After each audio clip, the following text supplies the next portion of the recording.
नमस्कार मु सत्यामा स्वाई समस्त को स्वागत करुँच मो चैनल को जहाँ नाम हूँ साहित्य सिंधु एसबीएस ट्यूटोरियल। तो आज आम +2 सेकेंड इयर जो कंपलसरी एमआईएल रही तो से कंपलसरी एमआईएल प्रथम विषय जहाँकि पिलाମାନଙ୍କର न्यू बैच स्टार्ट होची तो से क्लास आरंभ होची। तो से आम कंपलसरी एमआईएल प्रथम विषय जहाँकि आमर प्रबंध रही इतिहास जहाँ लिखिं विश्वनाथ कर। तो से इतिहास प्रबंध आज आम विषय आलोचना करवा। तो जो मैंने चैनल नुआ अच्छा निहाती भाव चैनल को लाइक शेयर सब्सक्राइब करूँ ये नुआ नुआ भिडियो।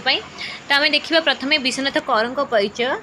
विश्वनाथ कर कटक जिलार माहांगा निकटस्थ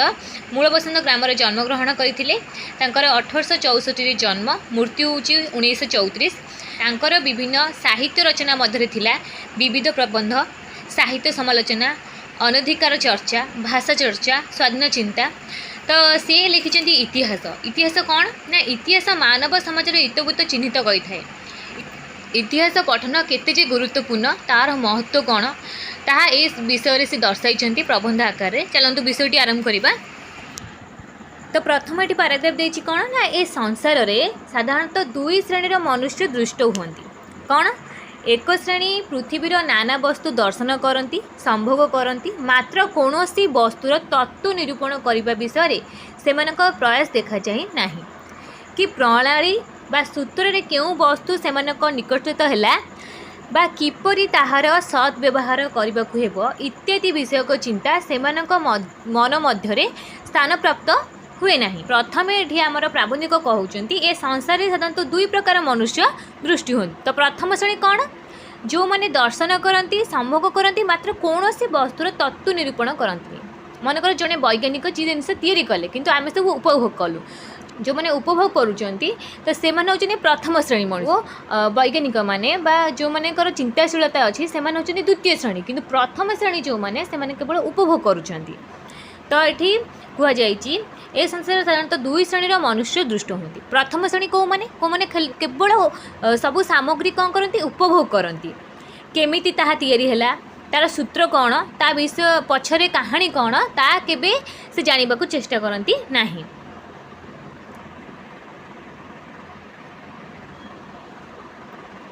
अपर श्रेणी सूक्ष्म दृष्टि संपन्न चिंताशील यही श्रेणीर लोक द्वारा पृथ्वीर नानाविध उन्नति संसाधित हुए।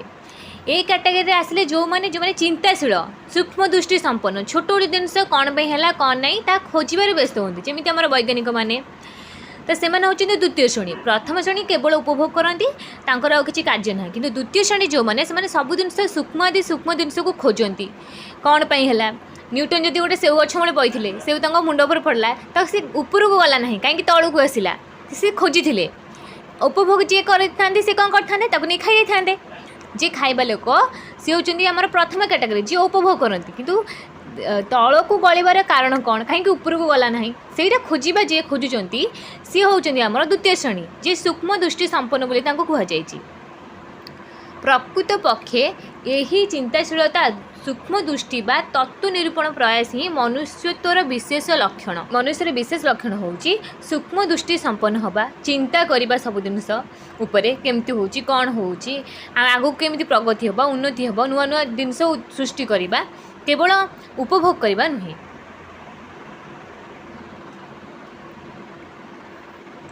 एहारी प्रभाव में मानव समाज रे वैषयिक आध्यात्मिक सर्वविध उन्नति संसाधित होउची। क्यों व्यक्ति मान द्वारा नानाविध उन्नति संसाधित होउची प्रथम श्रेणी ना द्वितीय श्रेणी आम देखिले दुईटी कैटेगरी जड़े जी उपभोग करती आउ जी चिंताशील बा सूक्ष्म दृष्टि संपन्न जी सब सृष्टि करती सूत्रावली। तो यही दुईटा कैटेगरी जो रहिले ता भितर क्यों कैटेगरी लोक उन्नति संसाधन करती आमर द्वितीय श्रेणीर।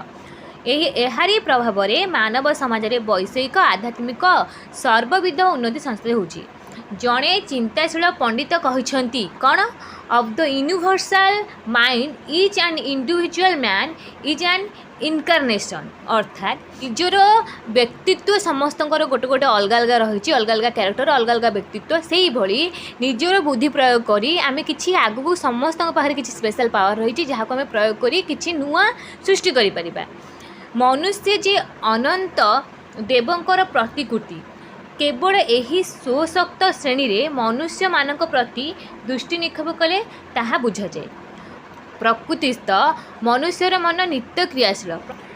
अनंत प्रकृति संगे ताहार नित्य जोग लोक मान प्रकृति भल लगे से प्रकृति सहित जड़ित होकर चाहती जे वर्तमान जीव होई सुधा अनंत अतीत अनंत भविष्य संगे घनिष्ठ भाव में संबंध यही संबंधरू विच्छिन्न हेले मानव जीवन मूल्य किछि रहे ना। तो वर्तमान जीव होई सुधा आमर अनंत अतीत अनंत भविष्य सहित घनिष्ठ भाव संबंध अच्छी। अनंत अतीत कहले जोटा बीती जाइए अनंत भविष्य जोटा आसी नहीं किंतु आम सहित तार कौन रही संबंध रही यदि आम आड़ विच्छिन्न हो जीवन मूल्य किसी रहा जन सब लोक मैंने किसी आशारे बचती आशा नहीं बचती जहाँकि भविष्य कहुए अतीत जोटा बीती जाए तो आम आम भविष्य और अतीत को छाड़ी आम बंचीपर ना जहाँकि मूल्यहीन हो कहुए। वर्तमान जहाँ कि आंभ मानकर नयन गोचर हुए समस्ते अतीतर संतान ताहले जो आमे देखिले दुईटी कैटेगरी लोक रहती मनुष्य माने कौन प्रथम श्रेणी जी कि सब कौन उपभोग करते द्वितीय श्रेणी जी कि आमको सब कौन होती सृष्टि कर चिंताशील व्यक्तित्व माने। तो ये बर्तमान आम जहाँ कि उपभोग करें जहाँ देखुचु ताहा समस्त अतीतर संतान अर्थात अतीतर ही सृष्टि होती। तो समस्ते अतीतर संतान यही ज्ञान विज्ञान संपन्न विंश शताब्दीर सभ्यतम मानव समाजर भित्तिभूमि कौन ताले ये जो मानव मैंने रहिले विंश शताब्दी तांकर भित्तिभूमि कौन पादमूलू जिते निम्न देश को अवतरण कर देखिब केवल नर कंकाल वर्तमान अवस्था लाभ करने केते राशि राशि नरदेह पतित होइछन्ति ताहा किए कल्पना करि परिबो। बड़ा सुंदर कथाटी कहुई आम यदि पादमूलू तलू जा आम इतिहास खोलिबा केवल देखा नर कंकाल केते केते लोक मैंने आम निज जीवन देइछन्ति जेमिति आमर स्वाधीनता संग्राम हो ता पूर्व जो राजराजोट समय राजा मैंने शासन करते से हो आमर वर्तमान अवस्था केते केते लोक मैंने निज प्राण त्याग करी आम पादमूलू तलू जा देखिपर केते केते नर कंकाल वर्तमान अवस्था लाभ करने आमे खुशी रही केते नरदेह पतित होइछन्ति बा मृत्युवरण करछन्ति ताहा आमे कल्पना भी करि परिबा नाही। गोटे फरासी राष्ट्र विप्लव कथा स्मरण कले आम मानकर हृदकंप उपस्थित हुए लक्ष लक्ष महाप्राणिक विनाश वार्ता श्रवण करी दुखरे शोकरे प्राण अवसान हो पड़े। फरासी राष्ट्र विप्लव होता आमर लक्ष लक्ष लोकर मृत्युवरण होता मात्र चिंता करी देखिले वर्तमान उन्नतिर गात्र रे एहीपरि सहस्र सहस्र विप्लवर विवरण लिखित रहितिबार प्रत्यक्ष करी हृदय मन स्तंभित होइजिवो जे आमे दीदी एबे आमे देखिले टिके चिंता कर देखिले वर्तमान उन्नति आमे जो उन्नति आसी पहुँचे तापाई बा से गात जो रही उन्नति आमे जो ऊर्ध्व को उठिचे तलू जदि जिबा एमती सहस्र विप्लव होइछि अतीत जोटा जोटा पिला माने कहते आमको इतिहास पढ़िया को बोरिंग लगे कि हिस्ट्री इंटरेस्टिंग नुहे हिस्ट्री कहले केवल ये नुहे जे आमे जनकर राजांकर जीवनी पढ़ीदबा कि आमर जो रही इयर गुड़ा आमे मन रखा ताहा नुहे आमको आज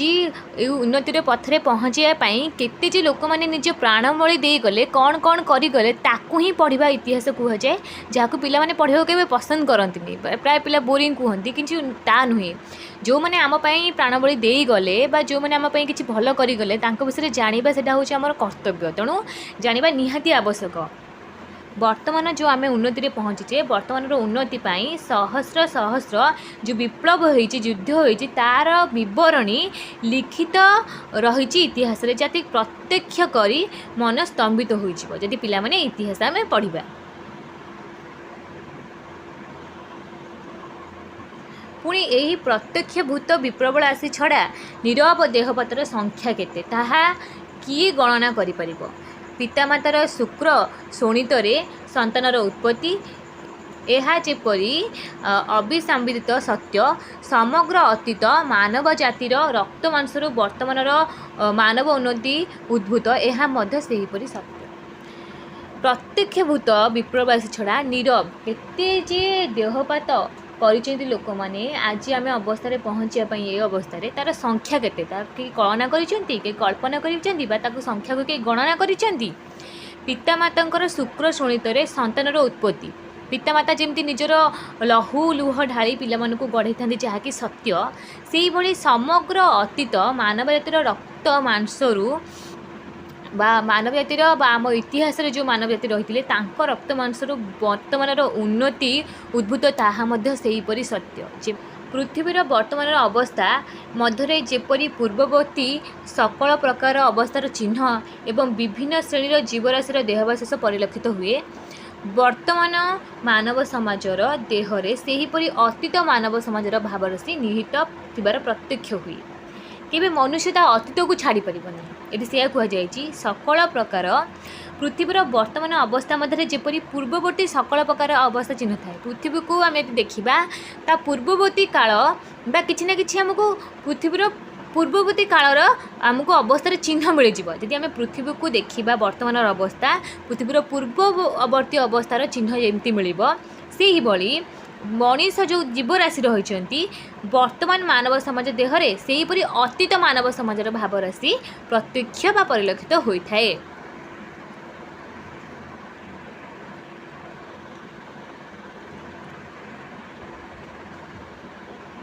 जगत परिवर्तनशील जेमिति आमे थिले पूर्वर इतिहास जेमती मनुष्य रोले गुफारे बा आदिम माने जाउथिले आज को सेमती अछंती कि ना परिवर्तन हुए कारण जगत हूँ सदा सर्वदा परिवर्तनशील सकल वस्तुर रूपांतर भावांतर उपस्थित होउछि सबु वस्तुर रूपांतर घटी रूपांतरीकरण घटी नुआ होइछन्ति सब किछि एई घोर परिवर्तन राशि मध्य चिर अपरिवर्तनीय सत्य अवस्थित करुअछि किछि जो परिवर्तनशील समाज परिवर्तनशील जगत रे किछि अपरिवर्तनीय सत्य भी रही मानवर प्रकृत उन्नति जहा ताहा सत्य संगे घनिष्ठ भाव में संबद्ध सुतरां ताहार विलोप असंभव जेमिति जहाँ कहले भी जिते आम परिवर्तन हेले मध्य जिते आम उन्नति कले मध्य आमर सत्य होउची कौन आम जो आमर सृष्टि जोटा अपरिवर्तन केबे लिभिबनी बा आमर इतिहास आम जोठी सृष्टि आमर मूलदुआ जोठी ताकू आम भूलिबानी केबे ताहा ही सत्य केवल सत्य संगे विरोध जार ताहार विनाश अनिवार्य जे एटी सत्य संगे विरोध करने कथा कहुई मनकर जड़े राजा थिले अहंकारी थिले अत्याचार करुले तांकर विनाश है शेष में सी कौन हेले ना दंडित हेले ताहा जानी मध्य मानव समाज जे अतीत एमती सब होइछि जे अहंकारी कि अत्याचारित मानकर अवस्था खराब होइछि किछि भल होई नाही ताहा जानी मध्य लोक माने कौन करछन्ती ना सेही भली अहंकार भाव रखुचंती सेही भली कार्य करिचंती से माने सत्य संगे विरोध करंती जे आमर किछि हबनी आमे जेते खराब कले भी जो माने सत्य को विरोध करंती तांकर विनाश अनिवार्य बोली कहा जाइछि मानव समाज मध्य यही व्यापार चिरकाल रागी रही सकल प्रकार विप्लव मूल यही निगूढ़ काणटी विद्यमान क्षुद्र अग्निकणा तुल्य गोटे निवृत्त हृदय चिंता परिव्याप्त हो प्रखंड अग्निकाण उपस्थित करे गोटे छोट मनरे उद्भूत अग्निकणा जहाँकि परिव्याप्त हो प्रकांड अग्निकांड उपस्थित करे एवं ताहा द्वारा राशि राशि असत्य अन्याय असाम्य अपवित्रता शुष्क तृणराशि तुल्य भस्मीभूत हो जाए ताले कहुई जड़े जनक केवल जनक मन जदि घृणा थी कि अहंकार भाव थी केते केते परिवार को नष्ट कर दिए केते केते क्षति करे ताहा आम इतिहास ही जानीपर केवल विशुद्ध सत्यटी सार वस्तुटी पूर्व अपेक्षा उज्ज्वलतर आकार प्रतिभात हुए अर्थात आम देखीचे इतिहास रे सबुबले अहंकारी हो जिते बड़ राजा हूँ केते बड़ बड़ राजा माने जो अहंकारी थिले विश्व को जय करने आसते अलेक्जेंडर सेमती सम्राट अशोक थिले जी कि कलिंग को युद्ध करते तो ये केते क्यारेक्टर आम देखीचे जो मैंने अहंकार रोते अत्याचार करते किंतु परवर्ती समय सत्यता से जानी जहाँकि धूलिसात होती भस्मीभूत होती स्वप्न सबू तेणु जाति शेष जाति विशेष रे उत्थान बा पतन यही सार्वभौमिक नियमर अधीन से हूँ कौन सत्य अतीत काल मानव समाज मध्य यही नियमर कार्यप्रणाली ही प्रकृत इतिहास यही बरण जी जे परिमाण पाठ करें से परिमाण इतिहासज्ञ ताले इतिहास पठन करने द्वारा कार कौन लाभ हो इतिहास पठन करने द्वारा जहाँ कि अतीत हो जाइए खराब जहाँ कि जमी आउे रिपीट न हो जमी आउे सेमती किसी न हो आम शिखिपर जो क्यारेक्टर आम देखुचे जो राजा मान ना कथा जो राजा मान देखुचे सी सब कौन कौन करते भूल करते कि ठीक करते जहाँकि परवर्ती समय न हम ताहा शिखिपर इतिहास रे बहुत जिन शिखबार अच्छी जमती आम अतीत कर भूल जो जदि आम कि आम अतीत भूल कर शिक्षा पाऊँ एमती आम के करवा नहीं जो बरणी इतिहास ना रे आम पाखे अच्छी जब पठन करवा से पाठक मान निर्भर कै किए क्यों प्रकार ग्रहण करुच्ची।